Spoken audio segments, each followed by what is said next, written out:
Hello and welcome back to Sovereign RPG. I'm Sovereign and we're back in the free-to-play series on the Warrior. Now we actually got up to quite a lot of stuff today. I was trying to record earlier, but I was having issues with the actual recordings. But I did get quite a lot of things done today. We've upgraded a lot of our gear.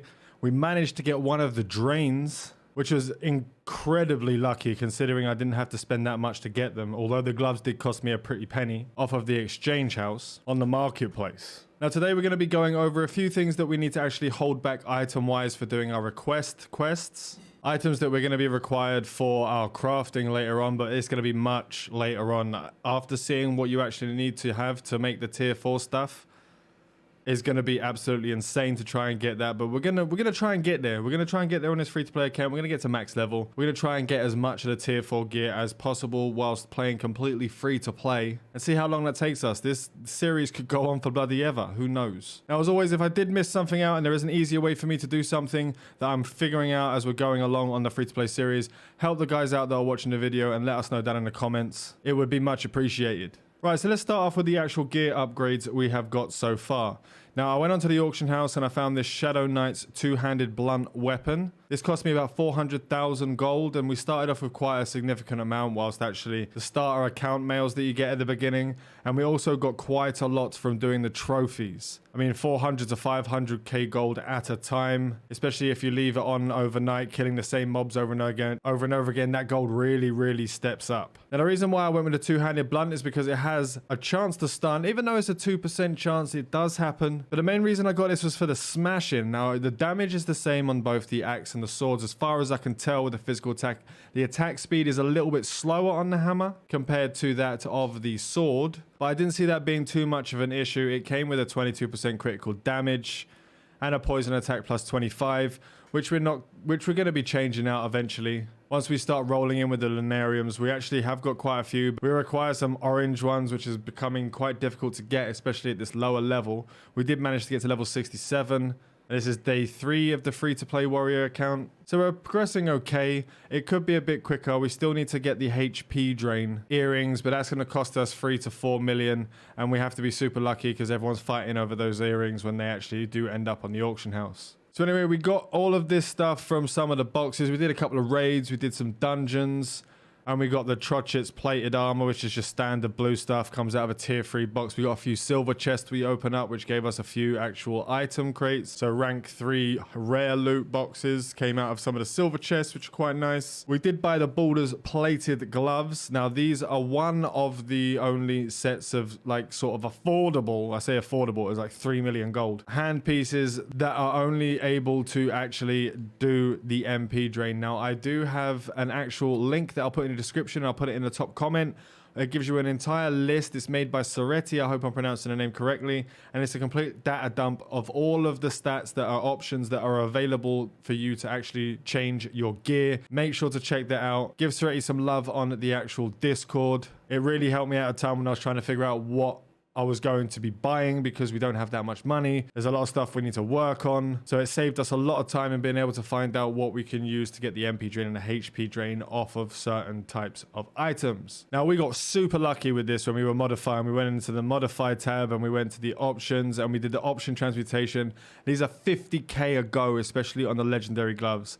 I spent about 1 million gold to get the MP drain to roll, and I made my job so much harder by only having the one single slot open to actually transmute. What you really want to do is actually grant options to the gear and load these options up so you have 4 chances to get the MP drain rather than 1. But since I have 0 orange lunariums, we're not getting that many drops that are actually available to break down into lunariums. It takes quite a lot to go from white to green, to blue, to purple, to gold when you're doing the crafting. So it's actually quite slow going on that front. I might have wasted quite a bit of money trying to get it, but I did get the 50. I'm happy with that. No issues. The Cerebral Cloak comes from the main quest. Just a good little point to put in there. It does have additional options on it that I don't particularly need myself, but I'm not really spending anything on modifying the blue items. We're going to wait until we get at least purples, and I'll start working on actually min-maxing the stats for the warrior. Now, the 2 rings and the necklace all came from side quests that pop up while you're leveling. So make sure to do the side quests. Make sure to do the actual, all the quests that pop up, hidden quests, side quests, everything. Get all of them done as soon as they pop up. It will save you a lot of time in the future, and you'll be getting quite decent items sometimes that will help you out in your progression to move further. So let's talk about some of the items that we're actually going to be needing to hold back, especially when you're playing on your free-to-play account. And we have things like Weed's growth plan that somewhere down the line is going to require you to have certain items that you're going to need to complete the quests. Now, some of these, they don't require much. I mean, you're going to be, complete a chaotic entrance, learn 5 or more cooking recipes, reach level 50, and there's certain things in there. But some of these will require some crafted materials. For instance, you're actually going to need to save 10 goblin tunnel dowsing rods to go into the alchemy station and craft into an upgraded dowsing rod, which does just require 10 of the normal ones. And that will be able to be used. Once you do that, it will complete the quest in Weed's progression. It is one of those sort of bottlenecks that you don't realize you'll get until you get there. So I would advise to just go and have a look inside of Weed's progression in his growth guide and see what you actually need, because it does give you some amazing items. You get 5 enchantments there. You get some actual accessory specialization packs. You get tickets. You get insignias, a significant amount. You get quite a lot of gold. So make sure to go and have a look through here, because a lot of these things, like the Weed's Blessing of XP 1 hour, will help you in your progression later on. And these are very important for your free-to-play characters. It's going to be the same for completing, as we talked about previously, it's going to be the same for completing the global launch stuff. The Moonlight Sculptor to the max, Golden Advent Bonanza. But this is going to be sort of pay to win. You can only really get the gold. You can pick up golden chests from mobs. I haven't got a single one in this account. I've only got about 20 on the other one. So it's going to be very hard to do. Also, it's going to be very hard to actually complete the global launch here, because it's very rare to get these silver chests. I've only got 4 in a couple of days. And it does end on the 21st of this month. So it's going to be a bit of a tight squeeze, considering I've only got like 18 on my other account and it's been going since day 1. But these events are very important to actually progress you further as a free-to-play character, because you're not able to buy any of these things, like these lovely little daily benefit things that you get here. And there are items later on in the main quest that you are required to actually progress through that as well, and your request quests. Now, these request quests are what you get from the actual board inside of the cities. Now, some of these quests will be for shabby sticks. You'll have ones for the solid hooves. You'll need to collect the actual peculiar legs. Make sure you don't sell these items, because they can be used for those actual quests from the board. And it will just allow you to speed up. There is another sort of blocking point on Weed's progression event, which requires 5 of those board quests. So having these are quite important. These are also used for in our crafting as well. So it's good to just keep them about. Stuff like the lustrous leather is another one that's used in a lot of the request stuff that comes up. Your resilient levers, you want to keep all of these. Your moon touch pieces, good for crafting. So these items in the item slot, the loot ones and the materials, just keep them all. I mean, eventually you're gonna have to start sticking them inside. Once you get like hundreds of the same type and it starts to get quite heavy in the kilograms, go stick it in your house in your box that you got given. Just do the heavier stuff so it saves some space. We actually need to go and sell some stuff, because I've been grinding here for a hot minute now. So we're going to go sell some of this stuff over here. This is a couple of hours of grinding. And we got 75k. 75k at this lower level in these lower level areas is actually pretty decent. It's nothing to sniff your nose at. But having the MP drain on these gloves has been a massive help.